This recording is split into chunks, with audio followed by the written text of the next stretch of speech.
I mean, I'm not sequestered. Now I got to cut this too. Well, you are fleeing to Allegan County. You'll be in Allegan County Friday That's night. true. So is that out of their jurisdiction? Maybe they can't come Yeah, get you. Is that how it works? I don't know. I do live in Ottawa County, of Yeah, course, though. right. So I have to come back at some point. Yeah, you'll just have a warrant for your arrest when you come back. You'll be good, though.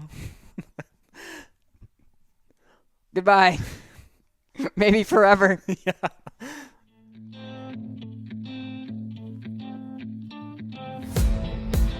Ruff. He'll turn, give, Terry, busting into the open field. There he goes. Jaden Terry, Grandville with an answer and another Bulldog lead.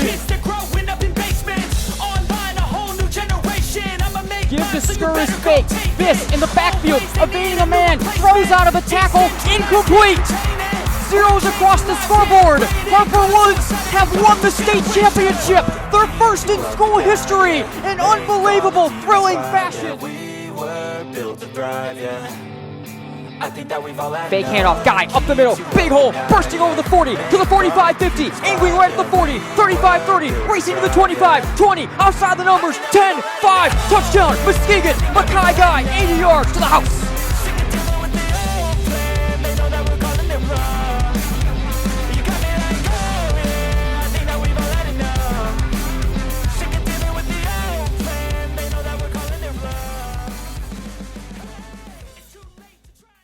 Dawg Pod, episode 6 for week 7, because we missed an episode, Yes. but we still started a week early. So this is the 6th episode. We're going into week 7. Okay. I got apologies last week. Things just got a little bit hectic with the schedule, and it also was one of those things where it was like, well, we weren't at the game one week, and then we weren't going to be at the game this week. And then whatever. So we elected to miss both shows and restart and get into things now. And this week is our final week of at least the regular season. The playoffs are up in the air. We're certainly going to fight tooth and nail, but to be there. But this will be the last regular season week that we are not going to be doing a Grandville game. Full plan still is to be at the West Ottawa game in week 8 with the video coverage, and then actually, we're doing a doubleheader week now. We're doing Zeeland West Catholic Thursday night. So I don't know what's going to happen to the podcast that week. There may not be both podcasts or one podcast or something while we're prepping a second game broadcast. And then whatever. And then this week, of course, Grandville, Hudsonville, Michigan Sports Radio. Hudsonville team will have video coverage of that game. Tune in there. Chandler and I are going to Hamilton for that game, to our alma mater, which will be a fun one. Make sure to tune in to Behind the Call for more information about that game, a game of the week that maybe on the surface between a 4-2 and 1-5 team doesn't look great, but I think the matchup would be decent, and kind of some cool stuff with us, and especially kind of surrounding MGN's current setup in that ball game. So yeah, we're there for that massive matchup, and missing the massive matchup in Hudsonville today. We've got Jay Weiss on the program, the Grandville senior and captain, who, of course, has anchored both sides of that line, but especially the right tackle spot coming into the year. Been dealing with, obviously, some injuries throughout the year, so we'll catch up with him on that. Second time we've talked to Jay this year. We talked to him before the season as well. Of course, like and subscribe. Follow us on social media, and check out the MGN shop. But Chandler, general thoughts. Good win over East Kentwood for the Bulldogs, and now you're right in position. If you're Grandville, you're 0-3, now 3-3, and you have a chance to beat Hudsonville to knot up the top of the OK Red. Yeah, no doubt. The last 3 weeks have been big and kind of getting back on track, and there was maybe some scary moments, and you got a close game against Jenison, and which since the last time we've recorded, or maybe not, it's all kind of blended together right now. But things have changed in the landscape of the OK Red as far as that loss to Jenison. Yeah, we didn't do anything after that, did we? I'm trying to think. I don't think we did. It was kind of like a Vandy, Alabama type thing happened, and we missed it. So suddenly a close game and a close win over Jenison didn't look so bad once they beat Rockford, and then I believe Jenison lost this past week, so who knows what's going on there. But anyway, back to Grandville. A nice win over an East Kentwood team that's really looking good in year one of that rebuild. We've talked about that in the past couple weeks as well, as far as the kind of the trajectory they're on. But a good win for the Bulldogs to stay on that playoff path. Yeah, no, absolutely. And with that, let's roll right into it. Everyone's here for Jay. And here is Grandville senior offensive defensive lineman and the captain, Jay Weiss. All right, welcome back, everyone, to game night, another Captain's Corner segment, and another multi-year leader of the Grandville Bulldogs joining us on the program tonight, Jay Weiss, the big-time offensive tackle, defensive tackle. We've seen him all around in such a big role. First off, Jay, again, thank you for your time tonight, and how are you doing? I'm doing good. Thanks for having me on. Yeah, it's our pleasure for sure, and obviously I know that this senior year for you hasn't quite been exactly what you probably envisioned with the injury that you've been fighting throughout the year. So I guess kind of give us a little bit of an update on that front. You can't get into it too much, but how's that recovery going? Do you still think you're going to hopefully be able to see some game action here down the stretch? Yeah, I think it's been going about as good as it can, probably a bit better in my opinion. I'm really hoping to be back in hopefully a couple weeks here, definitely for playoffs. But I think it's looking ahead of schedule for right now. That's awesome. That certainly is good to hear, good to hopefully to see as well. And I mean, talk about a great addition. The team can get back then at that time. So off of that, obviously it's therefore been a little bit of a different year for you. I guess take us through the leadership role, needing to become a leader off the field now just as much as you always have been on the field, and what it's been like to have to fit into that different role that certainly you don't want to be in the sideline, but be a different leader from off the field. Oh yeah, I mean, I'm not gonna lie to you, it's been an adjustment. Obviously, I'd prefer to be playing out there with my boys, but I've kind of been trying my best to especially coach up my replacement, Matt Key, make sure he's ready for every week, walk him through every assignment he could ever imagine, help him know everything I know, that kind of thing. I think really I've tried to step up best with watching film and really understanding what kind of opponents we're going to be facing and kind of relaying information to coach, relaying it to players, kind of trying to give us as much of an edge as I can while being on the sideline.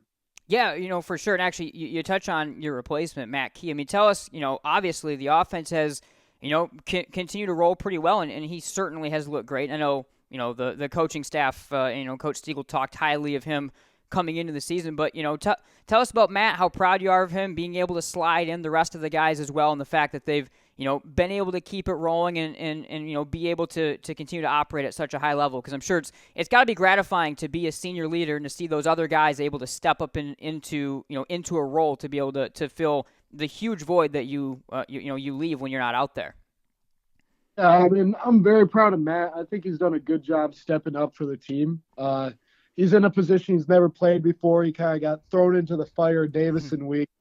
And I think that really over the weeks here, he's kind of stepped up and found his own kind of style of game to play. He's had 2 very good weeks in a row. I'm really looking forward to what he can do. And I'm especially proud of Gibby Connolly and Brett Becker, too, because they've really adjusted well to having a different player in there and kind of working with all of his kinks and really adjusting to not really having big 78 in there for him. No, that's a great point too, because that certainly changes a lot of things. And this team, you guys obviously started 0-3. We know how difficult that schedule was, but now starting to stack some wins. And in particular, you beat a good East Kentwood team, and the team does it pretty effectively on both sides of the ball. Tell us about how things are feeling in the locker room. It has to be a really good burst to be on a winning streak and be able to take down such a good East Kentwood team, in the way that you guys did heading into this big weekend's matchup. Yeah, I mean, it felt great. EK, we played them for 4 years. We had our struggles, had our victories, but we really came out and played probably one of our better games that week, especially defensively. The offense was rolling, and it really felt good that night to get a good win. Yeah, for sure. Obviously you're in a different role watching now, from the sideline. Where are the places you think, as someone like you said, watching film and so forth, where do you think you've seen this offense especially? The defensive side of the ball you obviously play some on and can talk to as well, but where have you seen the offense and this team on a whole really be able to take strides throughout throughout this season from the first couple weeks outside of just, not playing teams that have 15 D1 players on them. Yeah, I mean, I think we've improved tremendously. Running the ball to the left side behind Daniel Wiley and all them. Easton Sadinsky's had a great couple games. Mm-hmm. I think we've also improved immensely on our pass game. We've had a few good pass plays out there that have gone for a few yards, a couple touchdowns, and I think we've really been able to diversify the offense a bit. Yeah, for sure. Obviously, we've been watching from afar the last couple weeks, and it's certainly based on what I've seen in that. I can agree. The other thing coming off this past weekend, and you've been a part of several of these now as well, is this past weekend was Victory Day that the team and the program puts on. Tell us about that event. How special it is as a Grandville player to get to be a part of, first off, what is Victory Day to those that don't know, and then, how special it is to get to be a part of that every year. Yeah, Victory Day is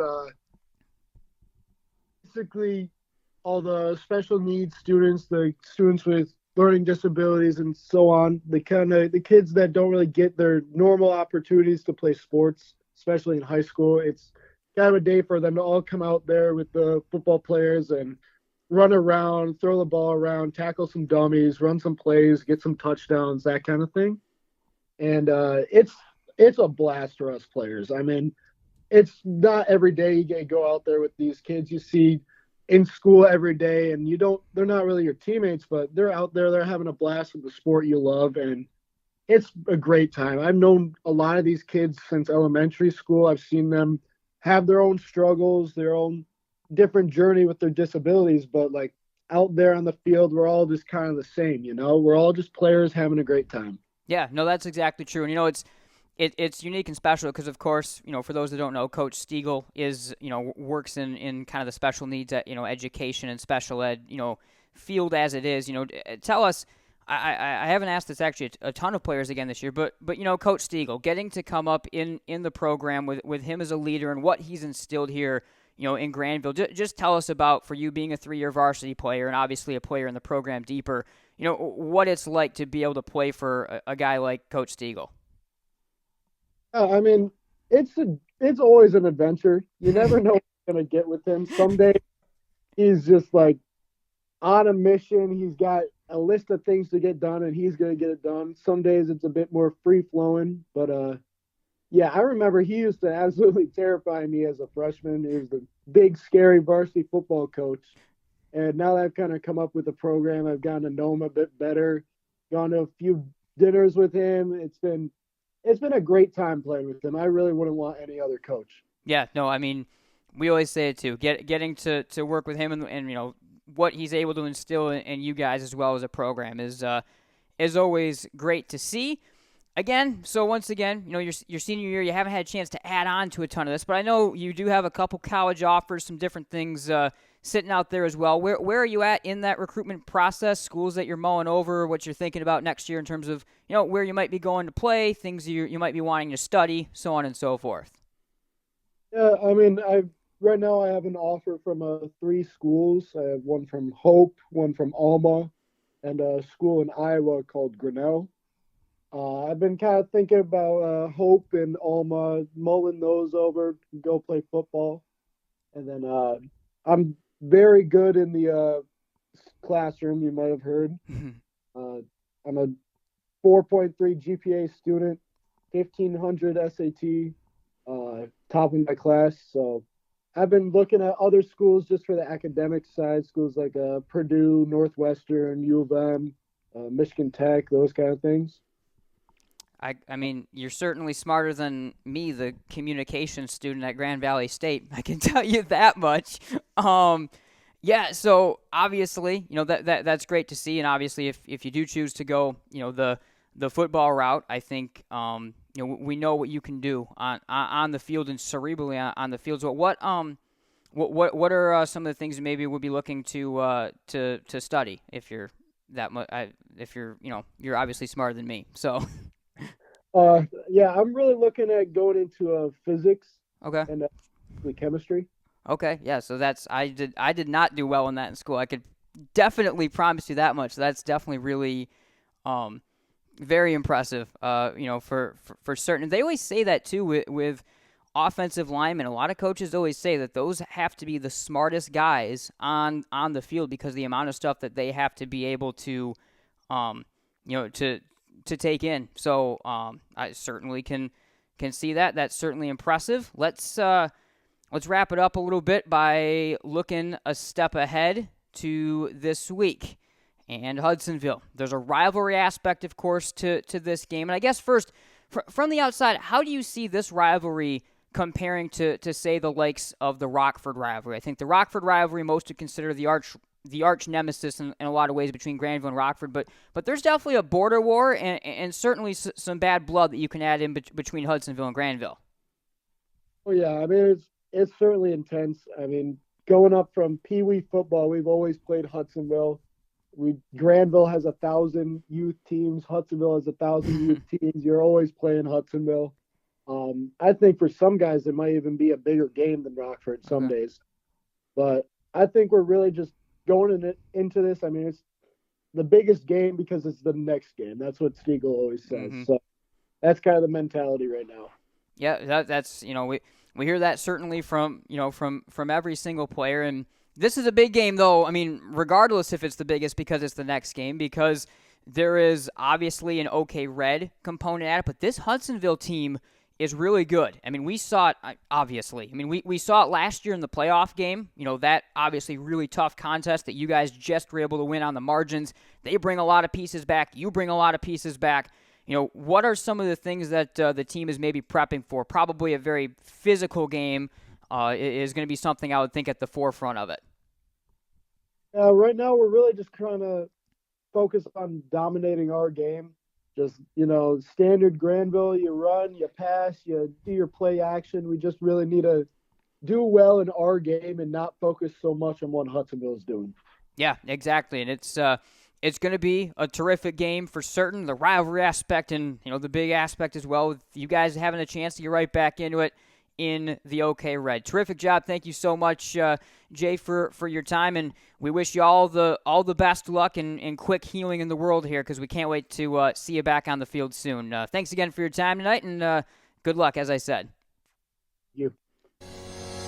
We are Centennial Securities, an independent firm with a team of committed professionals who strive to exceed our clients' expectations by giving outstanding service. We're proud to be part of our community where we live and work.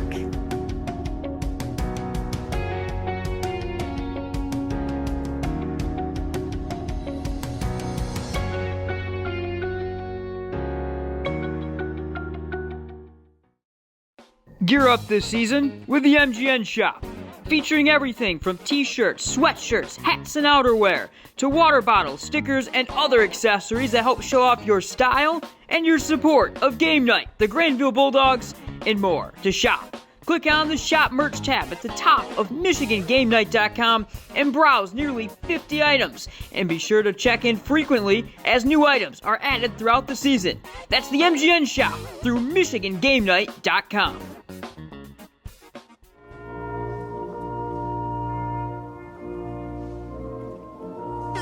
Upgrade to Music Jams Premium to get uninterrupted listening on all your favorite tunes. Click here to start your 7-day free trial. If it's important, it's not worth compromising. Which is why with Farmers, you don't have to compromise quality to get great savings on your insurance. I got this. We are farmers. Bum, bum, bum, bum, bum, bum. Game Night is presented in part by Farmers Insurance, Bennett Center Agency, for all auto, home, specialty, life, and commercial insurance. See what a sinner. All right, welcome back to Dawg Pod. Thank you to Jay Weiss for joining us this week. Great to catch up with one of Grandville's top leaders over the last couple of years on and, of course, off the field.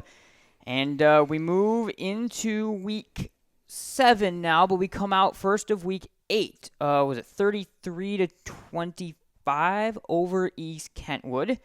Honestly, I think Chandler probably got the chance to watch more of the game than I think I did. We both were watching and had some notes back and forth, but I actually think just based on what I had going on, he was probably a little bit, honestly, more tuned in than I was. So you may have to lead this discussion a little bit today.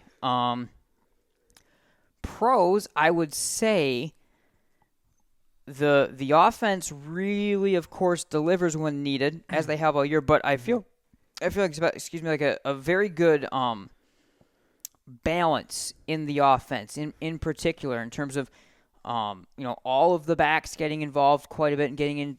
Did I think all of them scored? Possibly, maybe one didn't. And then also the pass game, which is what the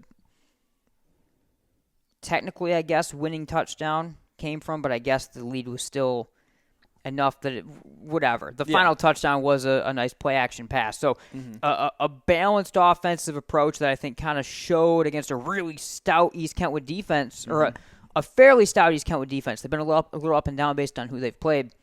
I think showed a little bit of the way, again, of how this offense is at its best, and it isn't necessarily when they just have to give Tank the ball 35 times. It's when they can spread it around. Yeah, no, I think getting everyone involved a little bit, and you saw that kind of throughout the course of the game. I think on the whole, to start off with the East Kentwood side of things, I was impressed with their ability. They limited the big plays on the most part. They held the Bulldogs to some really long drives, which the Bulldogs were able to execute and march their way down the field a couple times. But I was able to watch the broadcast, and they were kind of talking about it live time as well, that they were making them drive and the length of the field, and that's something that they really haven't done at times in the past. And so they felt like they were playing pretty good defense, and I think the Bulldogs would probably admit that too. But the fact that Grandville, the offense, had some mistakes early on, kind of in the first half, has kind of been a theme early on in the season as well, where a punt due to a penalty early on in the game, and then a turnover and interception right before the half that it looked like they were marching just inside the red zone, looked like they were going to score to potentially take the lead right before the half.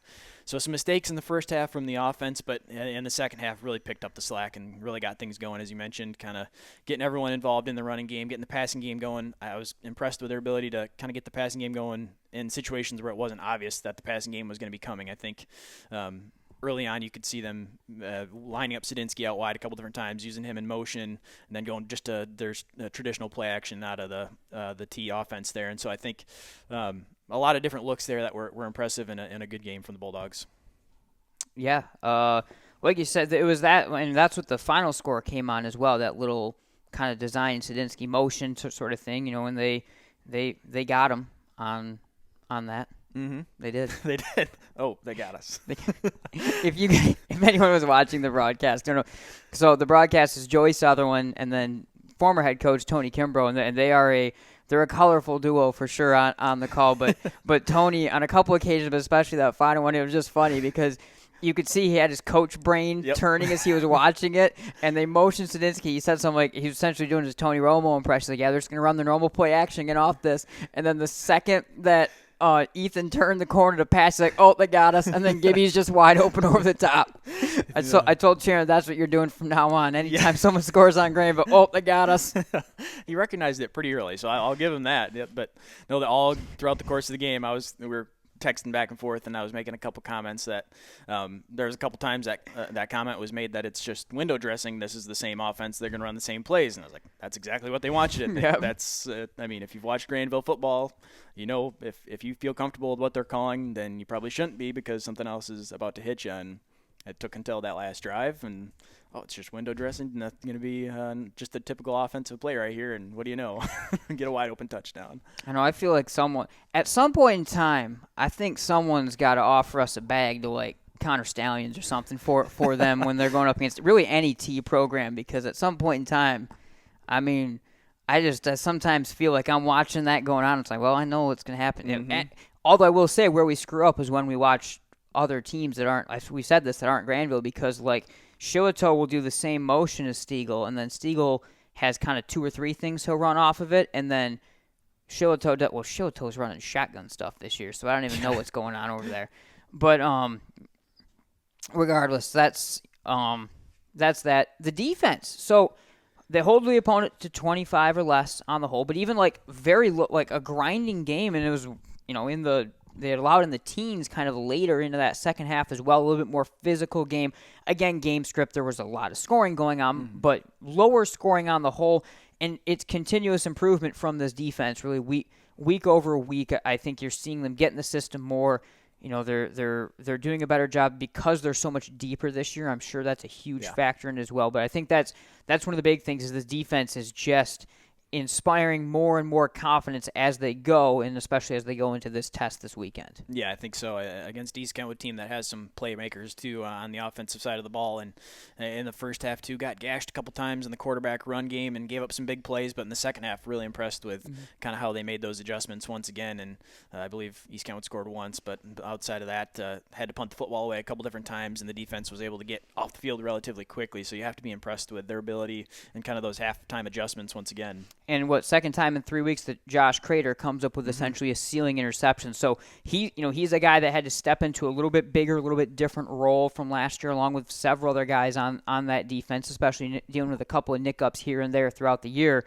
But, I think for Crater, coming up with, big-time interceptions, and now imposing a little bit of extra will and threat in that secondary. Because for the first few weeks of the year, that was a secondary that you knew the pieces were there. A little bit bigger group, more physical, maybe more athletic to some extent than last year's group. And they had to just put those pieces together with a new system as well around them. Well, you're now seeing, I think, the little bit more of that threat. You've got a guy like Crater ranging around, and obviously really talented guys like Rojas and everyone else out wide as well. So I think you put all that together, and the defense is on the whole getting better, but also coming up with those big plays, and that's what it's going to take to win this week, to win, in other weeks that are coming after that. The cons, I don't know. I honestly, just a good win against a good team, a team that beat Caledonia. Like, I think I put a note: is everyone healthy? Because I don't know if anyone got hurt. Like whatever from the amount I watched, I think they're mostly all good. Yeah. If they're not, all right.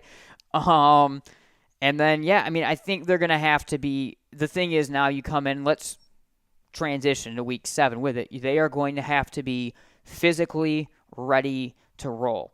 As everyone here knows that has watched the program for several years, what team has Nate picked to win the OK Red every year for pretty much, well, let's see, I picked him in 21 for sure. I don't think I picked him 22, and then I think I picked him potentially last year. No, not last year. Maybe it was 21, 22, and then last year I said, nope, not happening. Okay. And then this year I called him a dark horse. Of course, Hudsonville. Yes. So this has been my team for years, because my thing about Hudsonville is I look at them sometimes in terms of what they should be, not what they have been. And this year, they are being what they should be. Yes. Because they are physical. They have multiple different kinds of running backs. They also have weapons out wide that can kind of spread you if needed. And my goodness, that defense is unbelievably good, and especially physical against the run. We saw the makings of what this team was going to be in that playoff game, which I frankly think they shot themselves in the foot from a game that I think a lot of Grandville fans even say, yeah, that's a game Hudsonville probably should have felt that they won. We saw the makings of what this team could be in that game. They lost week 1 to a team that now I believe is still unbeaten in top 8 or something in the state. And then week 2, they beat East Lansing, and that perked my ears up. I'm like, okay, what's going on? And now here we go. So this is now a Hudsonville team that is, I was putting, is this the best? This is the best Eagles team probably since, the 19 team was good, didn't have the outright success. The 20 team kind of came down to that game. Like, this is the best Hudsonville team we've seen. They haven't beaten Grandville since the 2019 year, and this team is every bit as good or better than those teams. Yeah, it does seem like it. Even through the couple down years there, they've always been a real physical team that's kind of given the Bulldogs some issues. It seems like they're always playing close games. The Bulldogs have been able to win quite a few of those games. But has there been a non-one-score Grandville-Hudsonville game? I think maybe 20. I'm looking at this right now. I'll see if I can find here. Probably the one at Hudsonville, I'm thinking 2 years ago, right? That was like a 2 or 3 score game. Yeah, last year they had a 7-point win the first time, and then a 1-point win in the playoffs. Yeah. Going back 2022, it was 40-29. Okay, so the one, yes, I can remember that one now, but that one was closer than the score for some reason. I have to say, like it was. So. But otherwise, going back every year, 36-44, 17-21. Oh, it's always been. This is always the game of the year, I think, in terms of close games that we call each and every season. So, what were you in the middle of saying? I'm sorry, I cut you off trying to make my own point. They're physical. And they're tough. Yeah. I mean, that's what they've been. It seems like now they've got the talent and kind of the experience that they didn't have the last couple of years. And just looking at the numbers here as well, the defense hasn't given up more than 21 points. Gave up 20 in their loss, but that was to undefeated Howell that you were mentioning there. Gave up 21 to Rockford in their win, but outside of that, have not given up a lot of points. So that defense has been really stout. Yeah, it certainly has been, and it also again is stout in a way that they are stout, led by a linebacking crew that is our game wreckers at that position. Wills, Osting, Carter as the leaders at that group, big up front. I feel like they always are, generically very deep and dominant on the front line defensively. That's I feel like where they always kind of have a tendency to come to the forefront is a deep rotating front line. If they can match that with linebackers like they have, well, we all know the system Grandville runs against them, and they know what Grandville's running against them. And I think that's where the concern could elevate for Grandville in terms of, going to have to mix things up because of what you're seeing there. Yeah, for sure. I think anytime you've got that D-line and linebacker combination there, you've got physical players that can really play the run game. That's when you start to get a little concerned if you're a team like the Bulldogs where you're running the football that much. Of course, it takes the entire defense playing that physical style and being willing and able to play in the run game in order to limit you. And so Hudsonville has been one of those teams. I mean, Rockford, of course, has kind of been the number one in terms of limiting the T, but Hudsonville at times as well, when they play with that physicality and they get those playmakers, have been the team that's been also able to slow Grandville at times. And their offense, the weapons are so deep for Hudsonville. And, the scoring hasn't popped off a ton, but they are definitely a better scoring team than last year, and I think they lean into what they want to be more. They've got a mix of running backs. They've got Harzma, they've got Fox, so they've got guys that can run it in different ways. That's good. And then you've got, Carson Dykstra, Cole Williams, other dangerous wide receivers that can spread the field. They've got frankly, I think I think they're using both quarterbacks still a little bit in different roles. I was kind of like looking through. I think the junior Van Lake is now the one that's kind of taken the mantle a little bit from Baker down the stretch. But again, it's a lot of weapons and a good offensive line. Like that's where it comes together. I think they have this identity they want to run, but if it gets to a point that they have to throw, they certainly have the ability to do that. Yeah, they've had some big strike plays over the top just early on, and looking some of the highlights from early on in their season, it looks like they've been able to throw the football quite a bit, and you've got a quarterback that can move a little bit as a threat to run, and then got those playmakers that you mentioned out on the outside that they've had going back a few years as well. It seems like they've always kind of had a receiver that's able to go and make some plays, and they have that once again this year now. A couple guys that they can throw the football to, and I think an offense that, for as much credit as the defense gets, I think the offense has been much improved as well, and is part of why they're as good as what they've been. No, it's gonna be a tough game certainly for the Bulldogs, and I think you look big picture, where are you gonna have to execute? I think. It's going to be a couple ways. First off, that Grandville offensive line is going to have their best game of the season, but they're going to have to mix that as well with, I think, Coach Stiegel. We've seen some of that balance offensively.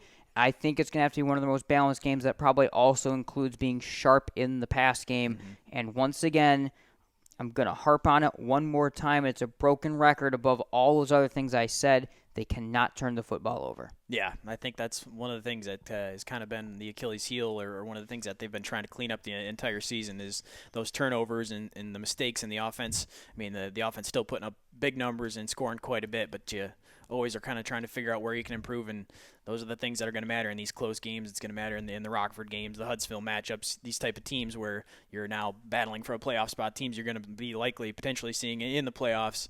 That's where everything becomes so critical. You can't afford those mistakes that maybe you get away with last week against East Kentwood, where you're throwing an interception and having to punt the football away. Those are the ones that are really going to hurt you when you've got a Hudsonville team that's well built. All right, so I think it's Ron and Kelly with the Hudsonville side of things. They'll have the video call on Friday night. I do not know their exact on-air time yet. I think maybe 6:45 or so. They go on the air, and then of course we're going at 6:30, and we'll be back with everything again next week. And also again, we fully plan, unless there's some big late changes, of course, we've been really good at this year, but we do plan on being at Grandville for the West Ottawa game and finally doing one of those games next week. So I'm very much looking forward to getting back to doing a Grandville game because we've been talking about them. I knew this was going to be a funky schedule the way that things are going to settle out.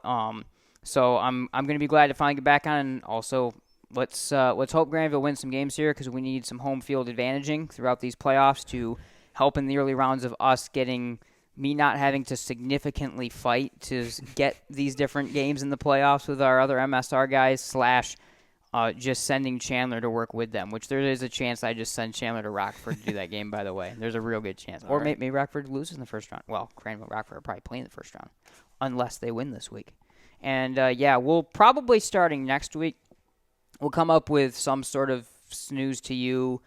We'll look through Snooze's stuff to get kind of some playoff projections. I haven't really looked through it too much yet just because the way that things have gone so crazily for the first couple weeks of the year, I don't even from a strictly Grandville perspective, it really hasn't mattered yet, but essentially it's going to be, I would expect the four of Grandville, Hudsonville, Rockford, Jenison, and then Kentwood elsewhere, and that's probably, or whoever the fourth winds up being with the other three. Yeah. So it just shakes up who winds up getting the 1 seed. That's the only difference. All right. That's the show. Make sure to tune in 6:30 for us if you want to watch this one as well. Hamilton Spring Lake. We go to our alma mater.